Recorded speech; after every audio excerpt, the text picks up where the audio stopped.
일단 첫 번째 수능 도전 문제 두 문제를 풀고 마무리 짓겠습니다. 수능 도전 문제 1번 보세요. 속도가 어떻게 됐냐면 1초일 때 속도가 K까지 올라갑니다.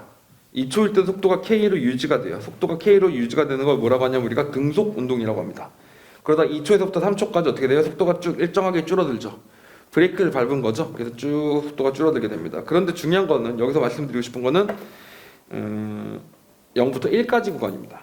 1부터 2까지 구간에서 속도의 변화가 없어서 가속도가 0이다. 이건 이해하기가 쉽죠. 2부터 3까지 구간의 속도가 일정하게 줄어드니까 가속도가 일정하게 마이너스 값을 가질 것이다. 도 역시 생각하기 쉽습니다. 그래서 1번, 2번, 3번, 4번 아니 4번은 제끼고 4번과 5번만 지우시면 되겠죠. 일단 1과 2에서 0이어야 되고 2와 3에서 음수여야 되니까 그리고 각각 일정해야 되니까 4번하고 5번은 제껴지죠. 결국 1번, 2번, 3번 3개가 남았는데 0부터 1까지 해서 블록한 모양을 띠지만 다시 말해 블록한 게 K에 도달하지 할 것인지 하지 못할 것인지 그리고 딱 닿을 것인지를 얘기한다고 보시면 되겠습니다. 자, 근데 K가 되는 과정을 잘 살펴보시도록 하시죠. 이런 녀석은 우리가 되게 많이 얘기하는데 얘를 뭐라고 하냐면 S자 생장곡선이다 이렇게 얘기하죠. S자 생장곡선입니다. 가다가 이렇게 올라가다 이렇게 떨어진 이런 걸 얘기하는 건데 이렇게요. 거의 많은 것들이 다 이런 식으로 증가를 하게 됩니다. 이렇게요. 알겠지? 이런 곡선들은 정말 많은 곳에서 우리가 발견할 수 있게 되는데 이때 한 가지 아셔야 될 점은 당연히 뭐냐면 평균 변화율은 이 녀석이 평균 변화율 1초 동안 갔던 거의 평균 변화율 이 녀석은 이 기울기보다는 당연히 그 한창 피크로 올라간 요 순간의 기울기가 어떻게 된다고 더 가파르게 올라갈 수밖에 없다는 사실입니다. 알겠죠? 그래서 요 평균 변화율이 K였기 때문에 여기서 순간적인 기울기는 어디까지 올라가요? K보다 더 큰 값까지 올라가게 되죠. 알겠죠? 자, 그러므로 몇 번인지 번호를 까먹었지만 체크해 주시면 되겠습니다. 알겠죠? 이게 바로 수능 도전 문제 1번의 가장 바람직한 풀이법이다. 이렇게 체크해 놓으세요. 이런 그림은 이해하실 수 있어야 되겠습니다. 이렇게.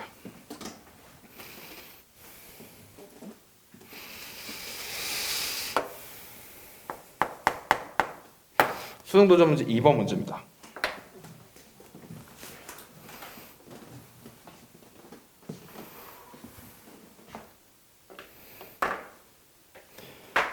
그 개인적으로 이런 질문을 받을 때가 있죠. 수학 배워서 어떻습니까? 이런 거예요. 그럴 때 보통 예를 가장 많이 드는 것 중에 하나가 미적분 같은 거 배워서 어떻습니까? 이렇게 얘기를 하는 거죠. 알겠죠? 예를 들어서 기하 같은 거 평면기하 같은 거 배워서 어떻습니까? 이렇게 얘기하면 뭐 물건을 만들 때라든지 그럴 때라도 쓰일 것 같잖아요. 예를 들면 뭐 벽돌을 쌓더라도 뭐 기하는 알아야지 피타고라스 정리를 해야지 뭐 면적을 구하고 뭐 뒷변의 길이를 구하고 할 거 아니야. 그래서 그건 쓰이는 것 같긴 해. 자, 그 다음에 확률 같은 게 어디 쓰입니까? 이렇게 물어보면 무식하게 너 그것도 모르냐? 뭐 로또를 당첨돼도 확률인 거고 통계지표를 봐야 되는 거고 이렇게 얘기하니까 또 쓰인다라고 생각을 하는데 미적분은 생각해보니까 사람들이 살면서 써본 적이 없거든. 알겠죠? 그래서 그런 질문들을 많이 해요. 미적분 배워서 어떻습니까? 방정식, 부등식 같은 것도 쓸 일이 있죠. 방정식을 세워야 뭐 내가 예를 들면 어떤 상황에서 가장 최적화된 근을 구한다든지 그렇게 될 거 아닙니까? 그래서 방정식, 부등식 물어보는데 미적분 어떻습니까? 이런 질문을 많이 받아요. 알겠죠? 왜 그렇게 써요? 미적분은 수업하면서 미적분을 어디다 쓰는지에 대한 생각 없이 그리고 그것의 의미에 대해서 실생활적인 의미에 대해 설명하는 거 없이 그냥 진도가 나가기 때문에 그런 거죠. 알겠죠? 그래서 저는 그런 교육을 탈피해 보도록 하겠습니다. 오케이? 제가 비록 EBS 선생님처럼 뭔가 교과서적인 풀이를 추구하는 그런 사람은 아니지만 그래도 교육의 목적만큼은 갖기에 알겠죠? 여러분들이 미적분을 왜 배우는지를 좀 알면서 살았으면 좋겠습니다. 알겠죠? 그래서 저는 이 수능 도전 문제 2번 2003년도 수능에 나왔던 사실은 최근 트렌드랑은 많이 동떨어져 있는 이 문제가 꼭 한번 여러분이 풀어보셨으면 좋겠다 이런 문제라고 생각을 합니다. 정말 진정한 수능 도전 문제고 진정한 수능 문제는 좀 이래야 된다라고 생각이 들어요. 일단 이걸 뭐해서 알려면 뭘 알아야 되냐면 평균 변화율과 순간 변화율에 대해서 아셔야 됩니다. 평균 변화율과 순간 변화율이 언제 어떻게 쓰이는지에 대해서 아셔야 됩니다. 알겠죠? 평균 변화율과 순간 변화율의 그런 수학적인 의미 말고요. 그래프 좌표 평면에서의 의미 말고 실생활적인 의미를 생각해보자는 얘기죠. 평균 변화율과 순간 변화율의 실생활적인 의미. 이해 가십니까? 이렇게 한번 생각해볼까요? 우리나라 이혼율 지금 몇 프로쯤 되는 것 같아? 몇 프로쯤 된다고 알고 있어요? 응? 네가 만약에 결혼하면 이혼할 확률 얼마쯤 될 것 같아? 모르겠어요. 0%라고는 안 하네요. 저는 사랑하는 사람이랑 꼭 이렇게 하겠다 이런 말은 안 하네요. 이거는 염두에 두고 있나 보죠? 괜히 제가 유도하고 있는데 자 이혼율에 대한 얘기를 잠깐 해보겠습니다. 사실 여기에 뭐 앉아있는 친구 중에 결혼한 친구도 한 명도 없을 텐데 여러분들한테 굳이 뭐 이혼율을 꺼내는 게 사실 설득력이 없긴 하지만 그래서 좀 알아놓으시면 딱 수학적으로 저 평균 변화율과 순간 변화를 설명하기가 제일 좋은 케이스라서 하나 말씀을 좀 드려보도록 하겠습니다. 알겠죠? 실제로 우리나라 이혼율은 50%를 넘긴 지 꽤 됐습니다. 이렇게 들으면 어떤 기분이 들어요? 졸라 많이 하네. 이런 느낌 안 들어요? 그렇죠? 졸라 많이 하네. 맞습니다. 실제로 우리나라 이혼율은 50%를 넘긴 지가 꽤 됐어요. 자, 그런데 그 이혼율이 평균적인 이혼율인지 순간적인 이혼율인지에 따라 달라진다고 보시면 됩니다. 자, 보세요. 이렇게 생각해 보시면 됩니다. 전체 모든 대한민국 건국 이래 혼인한 누적 혼인 건수가 있겠죠. 알겠죠? 혼인 신고를 할 거 아닙니까? 혼인 신고 건수가 있을 거 아닙니까? 우리들이 혼인했어요라고 한 건수가 있을 거 아닙니까? 그렇죠? 그리고 이혼이 공식적으로 받아들여지려면 이혼했어요 하고 이혼 신고가 접수가 돼야 될 거 아닙니까? 그러면 전체 누적된 혼인이 아니라 이혼 신고 건수가 있어야 되겠죠. 이렇게 건수가 있어야 되겠죠. 그렇죠? 그래서 그동안 이만큼의 사람들이 결혼을 했는데 이만큼의 사람들이 이혼을 했다. 이게 뭐가 돼? 진정한 이혼율이 되겠죠. 이해갑니까? 물론 여기에도 맹점은 있어요. 왜냐하면 지금 현재 누적된 혼인 건수 중에서 아직까지 결혼이 진행되고 있지만 곧 이혼할 예정이거나 앞으로 이혼할 수도 있는 가능성이 염두에 뒀기 때문에 걔네들까지 감안을 해줘야 되는데 지속적인 결혼식은 아직 이혼이 될지 안 될지 모르는 건데 그것까지 분모로 넣다 보니까 문제가 있지만 그래도 적어도 이게 가장 이해하기 쉬운 방법이긴 합니다. 그런데 이 방법을 안 써요. 얘는 거의 쓰이지 않습니다. 얘가 뭐에 매치된다고? 평균 변화율, 평균 기울기 정도가 된다고 보시면 되겠죠. 이만큼 결혼을 해야 예를 들면 여태까지 결혼을 100억 쌍 했는데 그 중에 뭐 30억 쌍 이혼을 했다. 그럼 30% 이런 식으로 생각하는 거죠. 전체 X분의 이렇게 이 녀석이 뭐라고 생각하면 돼요? 혼인을 했어요. 그럼 그 중에 이혼한 사람들 건수가 있을 거 아닙니까? 약간 이런 느낌으로. 알겠죠? 여태까지 누적되게 결혼한 사람들 중에 이혼한 건수는 fx는 x보다 작은 값일 거 아닙니까? 이런 식으로. 그러면 평균 변화적 느낌이 나죠. 근데 이런 거 잘 안 씁니다. 이렇게 생각하시면 되는데 얘는 안 써요. 왜 안 쓸까?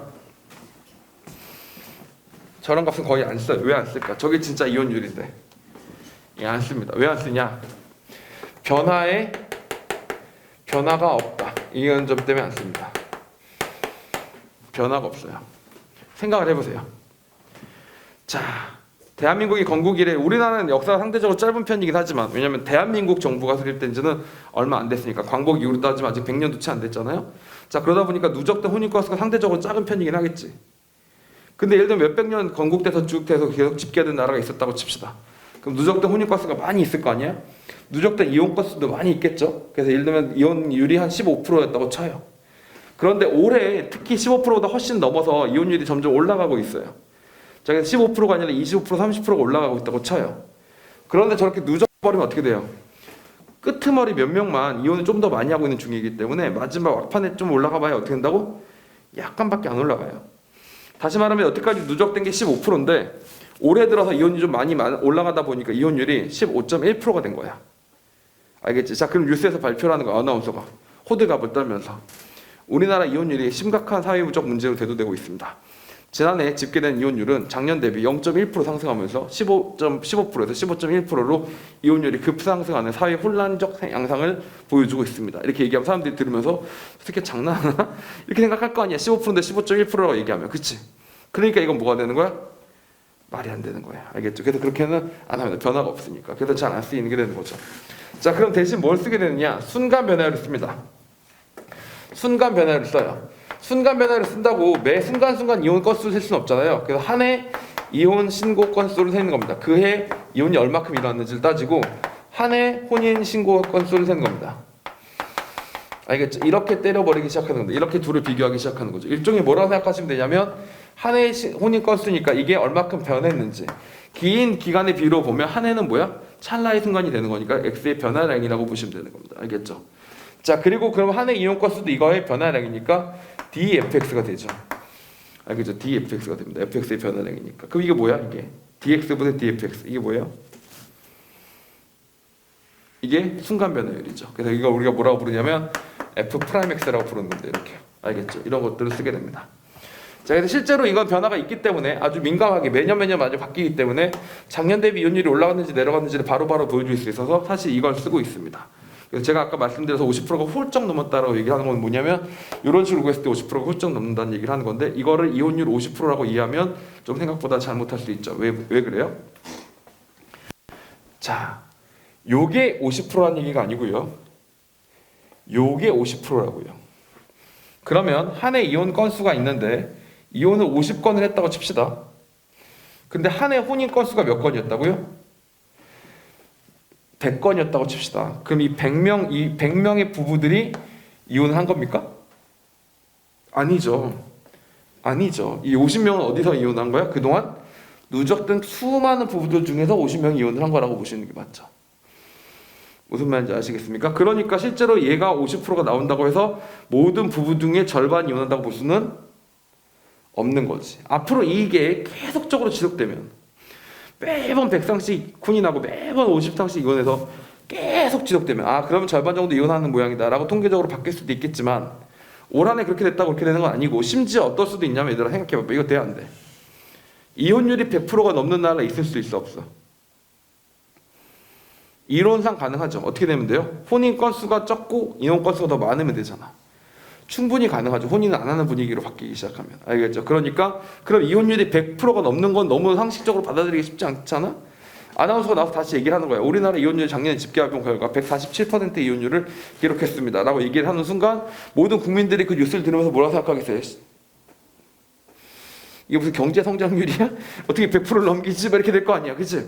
성장률은 100%를 넘길 수가 있어요. 작년 대비 경제가 몇 배로 커졌는지 이런 100% 넘어갈 수도 있지만 어떻게 이혼율이 100% 넘어갈 수 있어요? 결혼 한 번 하면 이혼 두 번씩 하나 이런 거잖아요. 그죠? 그러니까 그런 식으로 설명할 수 있기 때문에 이게 뭐가 된다? 순간 변화율이긴 한데 우리가 상식적으로 받아들이는 수치랑 조금 괴리가 있다. 상식과 괴리가 있을 수 있다. 다른 이거 모르는 사람들은 어떻게 오해하기 쉬울 수 있다라고 보시면 되겠죠. 이해갑니까? 이렇게 보시면 됩니다.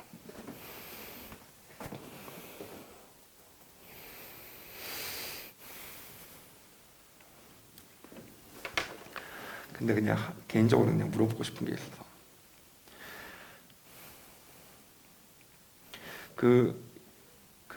제가 직업이 학원 선생인데 뭐 사람들한테 뭐 가르치는 거 되게 좋아해요. 희한하게 내가 뭐 알게 되고 정확하게 아는 게 있으면 막 떠벌리는 거 되게 좋아하나 봐요. 그런 성향이 있나 봐. 그래야 선생이 되기도 하지. 사실 예를 들어서 내가 아는데 남들한테 알려주는 거에 대해 가치 부여를 못하는 사람이 선생이 되면 얼마나 괴롭겠어. 알겠지? 내가 의사야. 의사인데 환자가 졸라 아파. 그러면 고치고 싶다. 이런 마음이 들어야 의사지. 거기서 환자가 아픈데 그 나하고 무슨 상관임? 이런 식으로 생각하는 사람이 있으면 그 사람 의사가 되면 얼마나 괴롭겠어. 모든 환자를 진료하는 순간 다 돈벌이라고밖에 안 보일 거 아니야. 그죠? 저도 그런 측면에 있어서 학원 선생님이 된 건 잘한 것 같아요. 예를 들면 어떤 애가 뭘 몰라요. 그러면 모르네 병신. 이게 아니라 당연히 저걸 좀 이런 거 있잖아요. 막 이런 게 생기는 거죠. 그래서 이제 그걸 직업이 된 게 좋다고 생각하는데 그런 측면에서 그럴 게 있어요. 저 이혼율이 50%라는 집계는 우리 엄마도 수학 선생님이었거든. 학원 선생님. 근데 우리 엄마도 몰랐어. 예를 들면 어렸을 때 이런 적이 있었어요. 그때는 이혼율이 낮아가지고 25%가 이혼율이었던 거예요. 이혼이 되게 터부시되던 분위기였어요. 요즘엔 이혼 많이 안 해. 솔직히 진짜 많이 해요. 진짜 서구적으로 되게 많이 하는데 그 이혼한 사람을 욕하니? 아니 뭐 칭찬해줄 건 없지 솔직히. 이혼 잘해. 이혼 대박. 이혼 축하합니다. 뭐 이런 거 안 해요. 알겠죠? 근데 솔직히 이혼한 사람을 넌 진짜 어떻게 이혼할 수가 있어? 가정 파괴범. 이렇게 생각하진 않지 않습니까? 그러다 보니까 이제 많이 바뀌었는데 옛날에는 진짜 제가 어렸을 때는 이혼을 했어. 그러면 끝까지 안 밝히는 거야. 그냥 굳이 안 말하는 거하고 끝까지 숨기는 거하고 좀 이야기가 다르잖아. 그런 분위기가 있었단 말이에요. 그래가지고 저는 어렸을 때 뉴스를 딱 보는데 내 쌍 중 한 쌍이 이혼한다고 딱 뉴스에 뜨는 거야. 근데 너무 충격적인 거예요. 엄마한테 그랬죠. 엄마, 아니 내 쌍 중 한 쌍이 이혼한다는 게 말이 돼? 아니 나는 이혼한 사람을 여태까지 본 적이 없는데? 이렇게 된 거예요. 알겠죠? 그러면 엄마 내 쌍 중 한 쌍이 우리 반이 50명인데 그 중에 12쌍의 집은 엄마 아빠가 이혼했다고? 말이 안 되지 않나? 막 이러면서 이제 엄마한테 막 호들갑을 떨었더니 엄마가 거기서 사실은 엄마가 수학 선생님이었으면 뭐라고 했었어야 돼? 그건 그렇게 하는 게 아니라서 그래. 이렇게 얘기해 줬어야 되는데 그거 봐라. 얼마나 사람들이 이혼 많이 하는 줄 알아? 너도 엄마 아빠 잘 안 되면 엄마 아빠 이혼해 볼 거야? 뭐 이렇게 하니까 이제 그게 아니라 이제 생각하면 왜 그게 이 이야기가 글로 흘러가지 모르겠는데 그럴까? 그다음에 또 다 이혼 많이 한다. 근데 다들 숨기고 그래서 그런 거다. 그게 자랑스러운 일이 아니라서 그런 거다. 뭐 이런 식으로 통계에 자기 상식을 끼워 맞추는 거지. 무슨 말인지 알겠죠? 통계가 틀리면 왜 틀렸을까 생각하는 게 아니라 통계는 틀릴 수가 없으니까 자기 상식을 끼워 맞추는 거예요. 알겠죠? 이런 태도를 우리 엄마도 보였다니까. 그래서 이제 이건 좀 아닌 것 같다. 그리고 우리나라에 이혼율이 60%다라고 발표하면 경악한 사람이 얼마나 많겠어요. 그래서 받아들입니다. 내가 모르는 곳에 엄청난 이혼 커플들이 생기고 있구나. 그럼 당연히 상식적으로 이혼율이 진짜 60% 70%가 되면 결혼을 하지 말아야 돼요. 어차피 절반 이상 이혼할 건데, 맞지? 그냥 뭐 예를 들면 뭐 적당한 제도가 하나 중간 단계가 있어서 뭐 반혼이라든지 뭐 이런 걸 하나 만들었다가 아니면 말고 뭐 이런 식으로 말이야. 자, 이렇게 해야만 되겠지. 근데 실제 그렇지 않잖아. 통계를 하는 사람들이 잘못 해석한다고요. 그래서 말인데 그 고민 중이에요. 유튜브 채널 하나 만들어 볼까? 거기서 통계 자료만 정확하게 설명해 주는 거, 팩트맨. 통계 읽어주는 남자 어때? 싫어? 재미 하나도 없을 것 같아? 알았어요. 궁금해하는 사람도 없을 것 같고. 궁금한 사람도 아무도 없을 것 같아? 아니 뭐 썸네일 같은 거에다가 좀 자극적으로다가 이혼율이 50%가 뭐 어쩌고 저쩌고. 우리나라 이혼율 70%? 뭐 이런 거. 뭐 이런 거 썸네일하면서 이렇게. 그래도 보는 사람 없을까? 근데 유튜버가 초반에 유튜브 시작하는 사람들은 막 추천에 띄워주고 그래도. 그래서 된 거 이제는 안 돼? 응? 뭐라고? 아니 학생들한테 강제로 보게 하면 절대 안 되지. 그건 최악이야. 그건 최악. 야 본말이 전도됐지. 야 학생들한테 야 공부하지 말고 너 구독해라. 그 다음에 뭐 좋아요와 뭐 알람 설정 필수 잊으라 떨면 그건 진짜 본말이 전도됐고 그냥 내가 하고 싶은 얘기가 있어서 하는 거야. 뭐 되게 잘 되고 싶지도 않아. 솔직히 뭐 야 통계 읽어준 남자인데 그게 막 100만 명이 봐가지고 막 안녕하세요 남인종입니다 이러면 뭐 사람들이 막 도네이션 하고 막 이러겠어? 그러진 않을 거라고 알고 있어요. 근데 그냥 알려주고 싶은 거지. 유튜브 채널명이 만약에 통기 읽어주는 남자예요. 근데 유명해졌어요 만약에. 그럼 사람들이 그걸 줄여가지고 통일남이라고. 통익남. 이상한데. 통익남 이상해? 그럼 다른 거 할까? 통은 들어가야 되지 않을까? 하여튼 그런 거 그냥 별로야? 통계는 잘할 자신 있거든. 예를 들면 이런 거 있잖아. 작년도 합계 출산율 어떻게 구하는지 알아?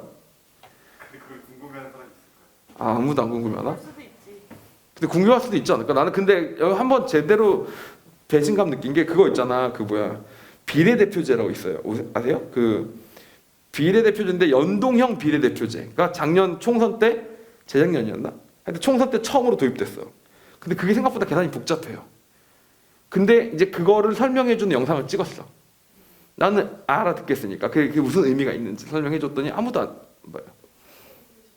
응? 치은 나와요?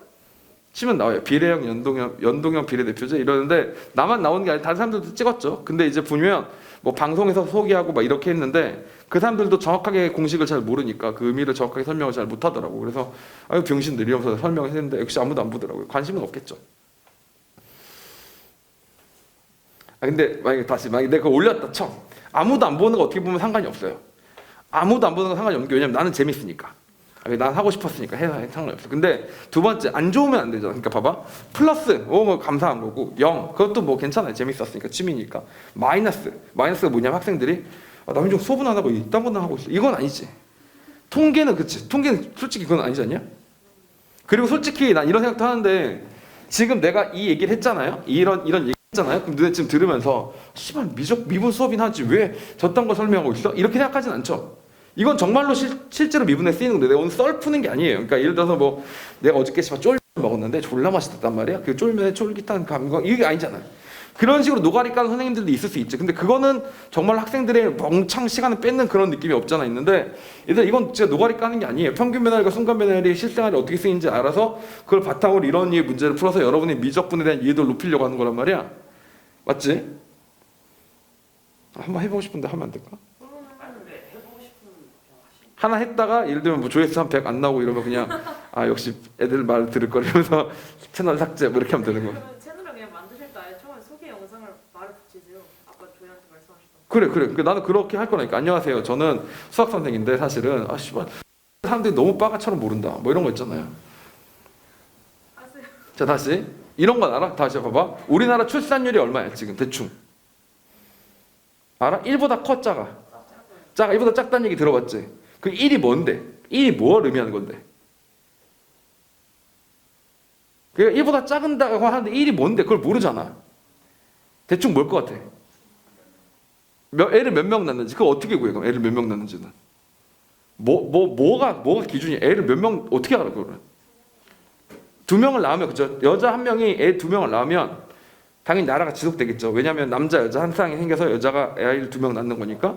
근데 그게 무슨 뜻이냐면 한 여성이 평생을 살면서 지금 현재 생활 양식을 따라갔을 때 평생을 살면서 아이를 몇 명 낳게 될 것인가를 기대값을 통계로 구한 거예요. 통계를 통해서. 그게 2냐 1이냐예요. 그 1이라는 얘기 뭐야? 여자 한 명 태어나서 뭐라고?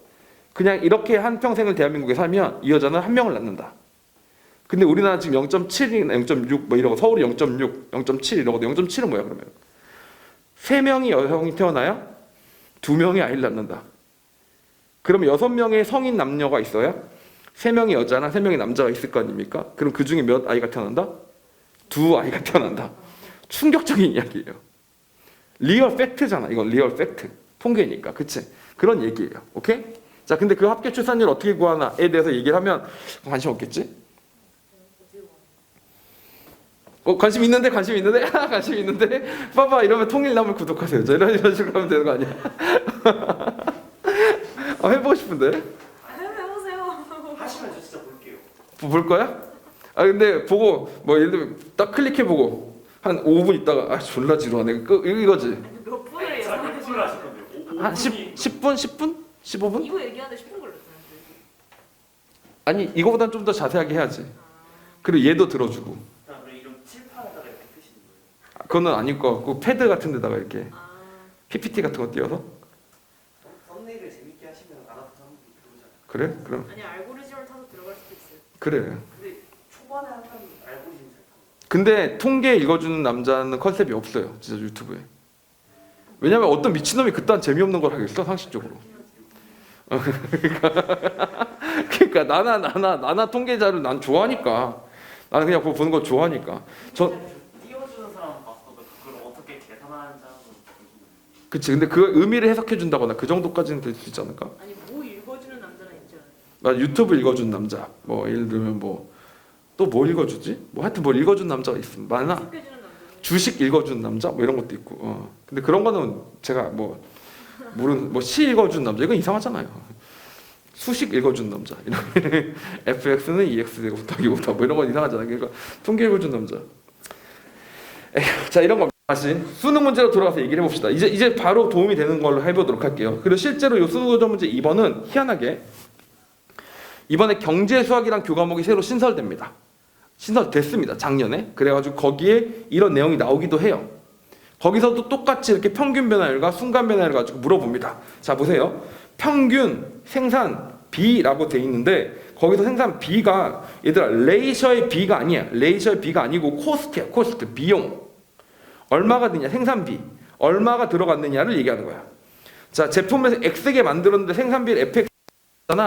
내가 3개를 만들었는데 F3이 들어간 거야. F3이 들어가서 예를 들면 300원이 들어간 거야. 3개 만드는데 300원이 들어갔으면 한 개당 얼마큼이 들어간 거야? 100원이 들어간 거지. 그래서 그 300을 3으로 나누겠다. 그러니까 X분의 FX를 평균 생산비라고 하는 거고 잘 모르겠지만 에버리지 코스트일 거예요. 그래서 A씨겠죠.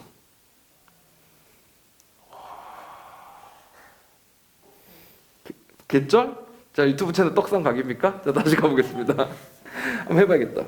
그래 이 정도 관심 좀 하면 됩니다. 며칠 후에 알고리즘 타고 나타날 거. 그러면 좋겠다 진짜. 근데 유튜브 채널 진짜 그거는 이제 수학 채널이니까 따로 하나 더 파서. 얼굴 공개 안 하시고. 근데 얼굴 굳이 공개해야 돼? 아 그게 아니라 이제 소개는 하시는 거예요. 누구라고? 응.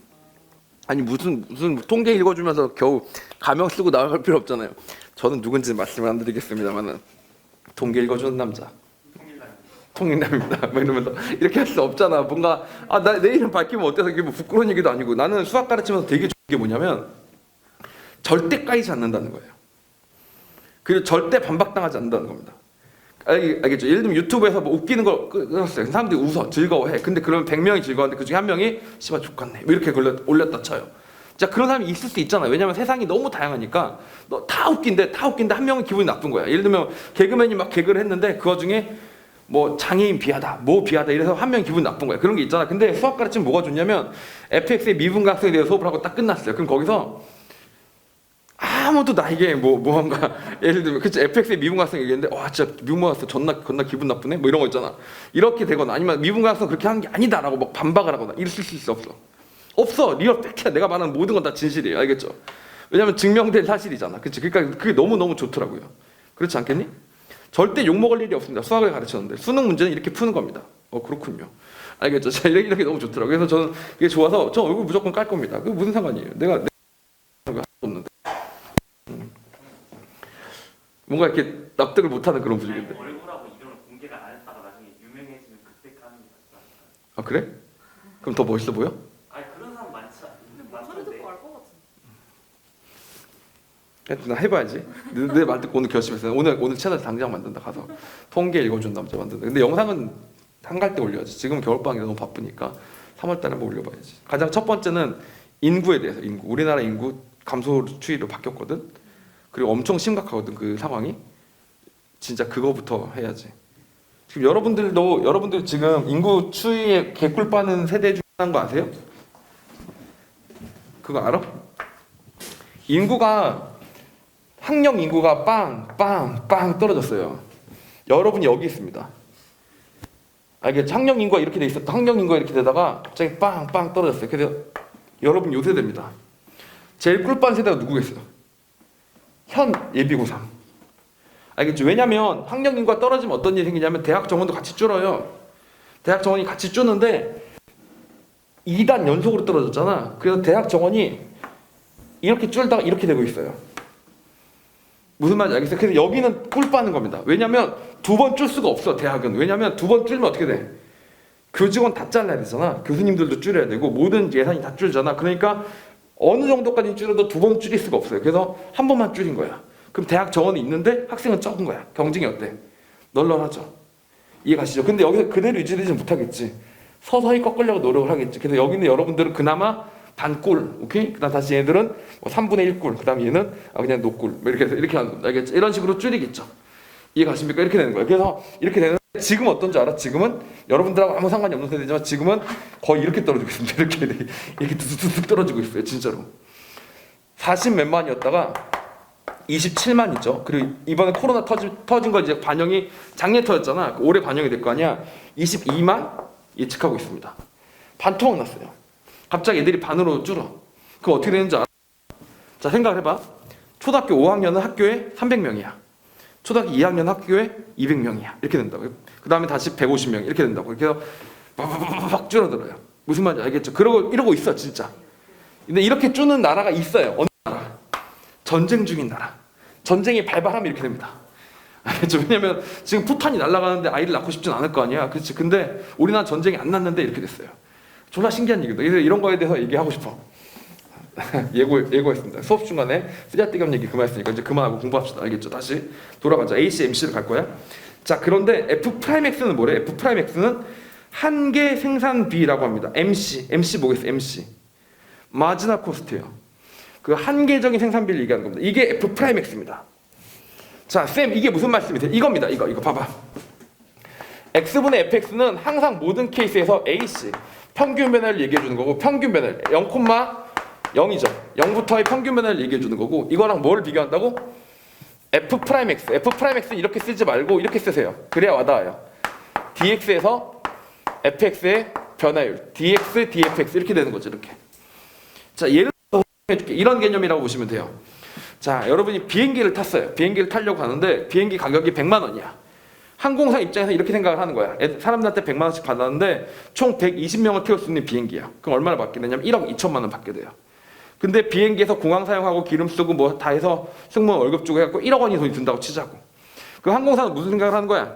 아싸 2천만 원 개꿀 이러면서 사업을 시작한 거지. 이해 가시죠? 그런데 100명을 다 채웠었어야 되는데 100명을 못 채우고 90명만 채운 거예요. 그러면 120명을 채웠었어야 되는데 110명을 채운 거야. 알겠지? 그러면 1억 1천만 원을 받았잖아. 근데 원래 비용이 1억이니까 1천만 원밖에 못 남겼잖아. 원래 2천만 원 남기려고 했단 말이야. 근데 1천만 원 남겼으니까 1천만 원 남긴 채로 지금 비행기가 뜨려는 직전이에요. 직전. 그런데 자, 갑자기 그지 하나가 나타났습니다. 비행기 앞에. 잠깐. 나 300원 있는데 나도 좀 태워줄래? 이렇게 된 거예요. 알겠죠? 자, 그러면 정상적인 항공사는 거절합니다. 왜냐면 그 사람을 태울 경우에 그 액수가 소문이 나거나 문제가 생길 수가 있잖아요. 그래서 거절하는데 그게 아니라 정말 일회적인 상황이라고 생각해보죠. 일회적. 딱 지금 나는 이 항공 비행기가 가서 떠서 승객들 내려주고 평판이고 뭐고 필요 없고 나는 지금 가장 돈을 버는 게 급선무야. 알겠지? 그것만이 목표다 라고 생각하면 300원을 낸 사람한테도 남들은 100만 원 주고 태웠지만 태워야 돼 말아야 돼? 태워야죠. 왜냐하면 어차피 이 사람이 하나 더 탄다고 빈자리 있으니까 돈이 더 들어가는 건 없어. 자, 그런데 뭐야? 300원은 더 생기잖아. 이걸 뭐라고 한다고? 한계 비용이라고 한다고요. 오케이? 자, 평균 비용은 얼마라고? 평균 비용은 1억 든다 그랬었으니까 120명 태우려면 80몇만 원일 거야. 근데 한계 비용, 그 사람 한 명만 추가로 더 태울 때 얼마가 더 들어가느냐는 이야기가 달라질 수 있다는 얘기지. 다시 말하면 이게 뭐예요? 전체적으로 그동안의 평균 대응 비용이 아니라 그 순간 하나를 더하는데 비용이라고 DFX라고 봐주시면 됩니다. 추가로 더 들어가는 비용이 F'X라고 생각해 주시면 돼요. 이걸 한계 생산비라고 합니다. 자, 다른 예로 하나 다시 들을 테니까 들어보세요. 이렇게 됩니다. 수험생들이 이렇게 있었어요. 100명의 수험생들이 한 반을 이루면서 공부를 하고 있었습니다. 근데 그 100명의 수험생들의 평균 점수가 80점이었어. 그럼 100명의 총점은 몇 점이야? 8,000점입니다. 8,000점을 100으로 나눠서 80점이 이 반의 평균 점수야. 여기까지 이해 가시죠? 자, 그랬는데 신입생이 한 명 들어왔어요. 신입생이 들어와서 걔 때문에 반평균이 올라갔어. 무슨 뜻이야? 걔는 몇 점 이상? 80점을 넘었던 거지. 걔가 반평균을 끌어올린 거지. 그랬지? 그럼 걔의 점수를 뭐라고 한다고? 우리는 걔의 점수를 한계 생산비라고 하는 거라고요. 100명의 시험지를 모아서 8,000점이라는 점수를 만들어냈는데 제 한 명이 들어와서 분모 X가 어떻게 됐어? 100장이 아니고 뭐가 됐어요? DX. 한 장이 더 추가됐잖아요. 근데 걔 점수만큼이 DFX가 추가됐잖아요. 그 1분의 그걸 따지는 거니까 그게 뭐야? 걔의 점수가 한계 생산비입니다. 걔 한 명이 딱 들어서 들어온 비율을 얘기하는 거예요. 자, 그리고 이 한계 생산비는 어떻게 되냐? 당연히 평균 생산비를 끌고 나갑니다. 한계 생산비가 매번 신입생이 들어오는데 이 새끼가 항상 반평균보다 높은 놈이 들어오는 거야. 그럼 이 반은 평균이 앞으로 어떻게 될까? 점점 올라갈 거고 들어온 새끼가 항상 반평균보다 낮은 새끼인 거야. 그럼 어떻게 되겠어? 반평균이 점점 내려가게 되겠죠. 이렇게 되는 겁니다. 그래서 한계 생산비가 들어온 애들은 평균 생산비를 어떻게 한다고? 끌고 내려갑니다. 선도해요. 걔가 끌고 올리거나 끌고 내려간다고. 알겠죠? 자, 보세요. 거기 있는 그림을 보세요. 평균 생산비가 어떻게 됐다는 거예요? 쭉 내려가다가 Q를 딱 찍고 평균 생산비가 다시 어떻게 되기 시작한대? 올라가기 시작한다는 얘기입니다. 알겠죠? 지금 그래프 AC 그래프가 어떻게 했어? Q를 찍고 내려간다는 얘기죠. 그럼 Q 될 때까지는 왜 내려갔어? 지속적으로 들어간 한계 생산비가 어땠기 때문에 점점점 평균 생산비보다 어땠기 때문에 더 낮았기 때문이다라고 생각하시면 되겠죠. 알겠죠? 그러니까 그래프 중에서 MC가 AC보다 Q 전에 밑에 있는 걸 찾으세요. 1번 아니죠. Q 이후에도 위에 있으니까. 2번은 중간에 올라가죠. 아니죠. 3번은 위에 있죠. 5번은 항상 아래에 있죠. 4번만 그 전에 아래에 있다가 Q에서부터 어떻게 돼? MC가 크로스 치고 올라가기 시작하죠. MC가 AC를 크로스 치고 올라가니까 AC도 어떻게 된다고? 다시 내려가다가 꺾어서 올라가게 된다라고 보시면 되는 겁니다. 이렇게요. MC는 AC를 항상 어떻게 한다고? 끌고 가주는 거라고요. 알겠죠? F'X를 통해서 FX가 보여지는 거예요. 사실 생각해보세요. 여러분. 이온율이 있는데 아니 맨날 이온율이 70%라는 거야. 70%라는 거야. 근데 우리나라 전통적인 이온율은 10%였다고 치자고요. 알겠죠? 그럼 어떻게 되겠어? 이온율이 점점점 어떻게 될까? 올라가겠지. 알겠지? 그래서 이온율이 40%까지 올라갔어. 그런데 매년 이온율이 30%를 하면서 다시 40% 언더퍼하는 거야. 알겠지? 그럼 어떻게 되겠어요? 내려가게 되겠죠. 이해 가십니까? 이런 식이 되는 겁니다. 그래서 MC가 AC를 선도한다라는 거예요. 그리고 적어도 여러분 진짜 통일랑 이야기한 거는 완전 시간 낭비를 시킨 게 맞아. 안 되는 얘기를 한 거였어. 이건 내 잘못인데 적어도 이 이혼율 얘기한 거 AC, MC 얘기한 거는 정말 미분을 배우면서 평균 변화율과 순간 변화에 대해서 한번 좀 생각해보는 시간을 반드시 가져야 되는 게 맞다고. 그래야 수학 다 배우고 나서 이런 소리 개소리를 안 해요. 평생 수학을 공부하고 솔직히 너네 수학 공부하는 시간 영어 공부하는 시간 더 길지 않아? 맞지? 그리고 국어 공부하는 시간보다 더 길걸? 보통 수학 공부해요. 그냥 항상 수학 공부를 합니다. 그러다가 국어도 꽤 하는 거지. 그리고 요즘에 어려워졌다고 하니까. 그지? 수학을 제일 많이 해. 그래서 그거 졸업하고 성인이 돼서 이러는 거예요. 근데 수학 공부는 왜 하는 거야? 야, 평생 동안 공부한 거에 대부분이 수학인데 이제 와서 왜 하는지 이제 생각해보는 거야. 이게 너무 슬프잖아. 그러니까 이거는 생각해보시라고요. 그러면서 이런 걸 하려고 뭐 하는 거라고? 수학을 하는 거라고요. 나중에 이계도 함수로 평균 변화율을 미분해보면 순간 변화율이 평균 변화율보다 클 때 평균 변화율이 증가한다는 사실을 알 수가 있습니다.